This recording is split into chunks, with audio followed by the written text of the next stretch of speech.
Good morning all of you. आज के session में हम लोग बात करने वाले हैं खाद्य फसल के प्रकार, फसल और फिर खाद्य फसल के प्रकार।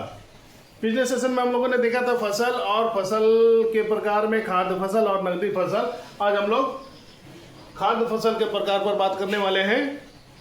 तो खाद्य फसल किसको कहते हैं?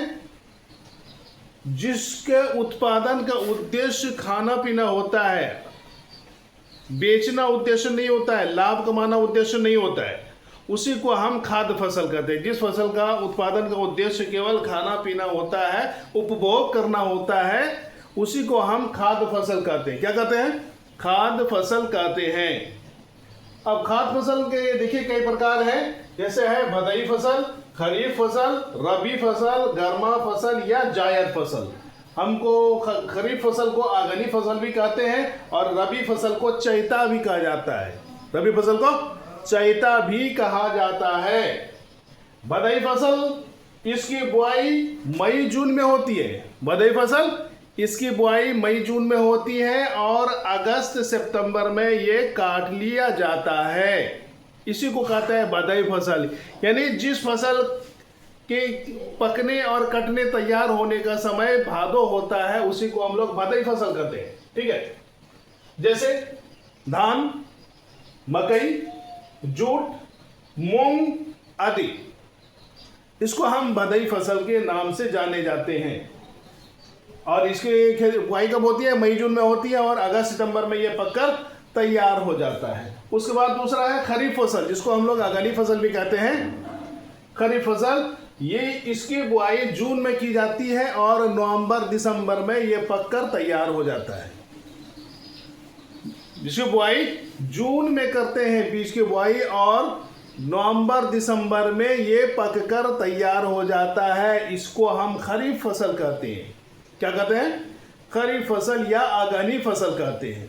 ठीक, जैसे धान, अरहर, तिल आदि, इसका आगनी ये खरीफ फसल में मुख्य फसल होता है धान। खरीफ फसल में मुख्य फसल धान होता है।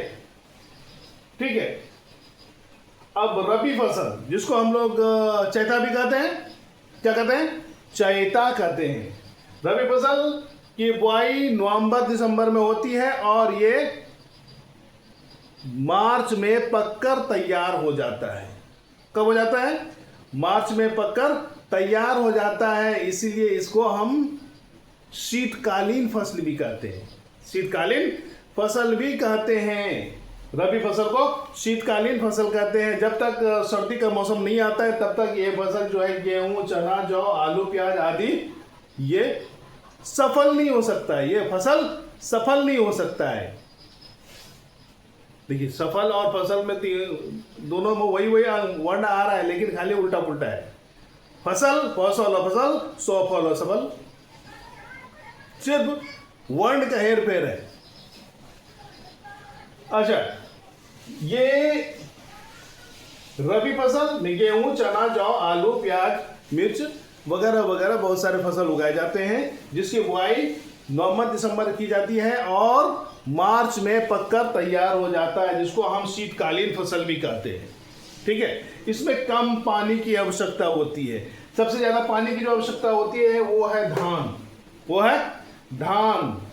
खरीफ फसल में धान, और मानसून का मौसम होता है जून से लेकर सितंबर अक्टूबर तक। इसलिए इसी मौसम में धान की खेती की जाती है ताकि उसे पर्याप्त मात्रा में पानी मिल सके और वो फसल का उत्पादन अधिक दे सके। उसके बाद है रबी फसल के बाद है गर्मा या जायद फसल।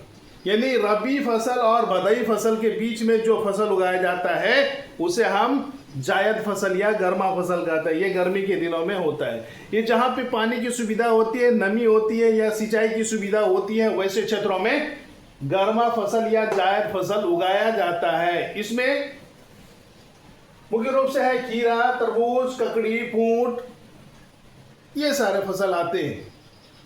और ये उगाया कब जाता है?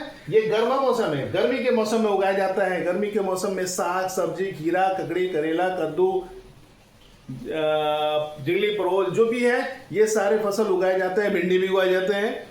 और सबसे अधिक साग सब्जी, खीरा, ककड़ी, तरबूज, ये सब बड़ी मात्रा में उत्पादन होता है। और यूं कहा जाए गर्मा फसल में आम भी आता है, क्योंकि जैसे जैसे ये इसका जो मंजर आता है वो शीतकालीन में आता है, और जैसे जैसे गर्मी बढ़ती जाती है, मौसम बीतता जाता है, आम में ताजगी आती जाती है और लगभग मई जून में आम तैयार हो जाता है। तो ये भी गर्मा फसल के अंतर्गत आता है, राइट। तो गर्मा फसल या जायद फसल किसको कहते हैं? जो रबी फसल और भदई फसल के बीच में जो खाली समय होता है उसे उगाया जाता है। उस खाली समय में उगाया जाता है जहाँ पे सिंचाई की सुविधा होती है, वहाँ पे गर्मा फसल लगाया जाता है, जिसमें खीरा, ककड़ी वगैरह आता है। ये किसानों के लिए अतिरिक्त आमदनी का एक साधन हो जाता है, अतिरिक्त आमदनी का एक साधन हो जाता है। तो इस तरह से हम लोगों ने देखा खाद्य फसल के प्रकार: बदई फसल, खरीफ फसल, रबी फसल और गर्मा या जायद फसल।